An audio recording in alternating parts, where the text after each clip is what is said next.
Let me tell you a story. This story is about a woman whose life was marked by deep devotion and unwavering faith. She gave herself wholeheartedly to the things of God. Every church activity found her present. Every need for volunteers found her willing. She was tireless in serving and cultivating in God's vineyard. Yet, she was not only faithful in church, she was also a loving and responsible wife at home. She managed her household well, never neglecting her duties as a wife. She did all this because she loved the Lord, and God in return blessed her with a kind, understanding and supportive husband. But there was one thing missing. She had no child. Year after year, even after visits to doctors, herbalists, she remained childless. Her husband, though deeply in love with her, never used her barrenness against her. He never reproached her. But in her private moments, her heart was heavy. She longed for the day she could hold her own child in her arms. As the years went by, her in-laws began to whisper. Eventually, they persuaded her husband to take another wife. With much pain, but also great courage, she agreed, hoping this would give her husband sons. The second wife came into the home, respectful at first, but as soon as she began having children, her attitude changed. With each son she bore, she became prouder, harsher, and more insulting towards the first wife.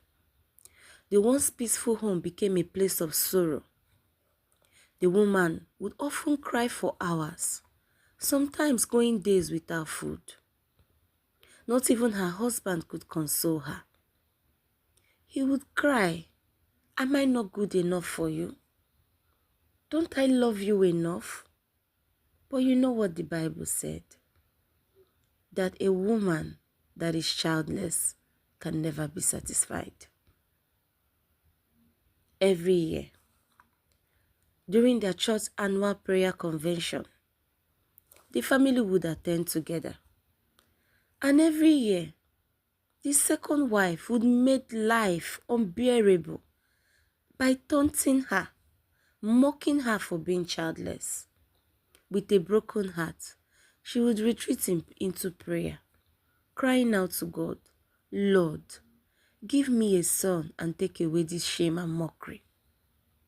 But her focus was still on herself, on her pain, her shame, her reproach. And because of that, she could not see God's greater goodness. Then one particular year, after much mockery from the second wife, something shifted in her. At the prayer convention, she went to God again in prayer, still in pain, but this time with a different heart. Instead of asking for a child to silence her rivals, she prayed a new prayer. "Lord, give me a son, and I will dedicate him to you for all the days of his life." That changed the focus from self to God's glory. This was a turning point. The priests in charge noticed her grief and intensity in prayer. Initially, he thought she was drunk, but later, he discovered that this was a woman desperately seeking God's face. So he blessed her and assured her that God had heard her. Not long after, she conceived and bore a son, her own miracle. Do you see the difference? At first, her prayers were about herself, her shame, her pain, her rival. But the moment her prayer shifted to God's purpose and glory, heavens opened in her favor. This is a fictional retelling based on the biblical story of Hannah.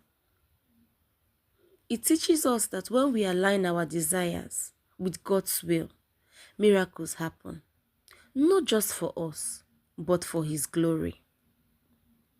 If this story has blessed you, don't keep it to yourself. Subscribe, like, and follow for more Bible stories with lessons you can apply to everyday life.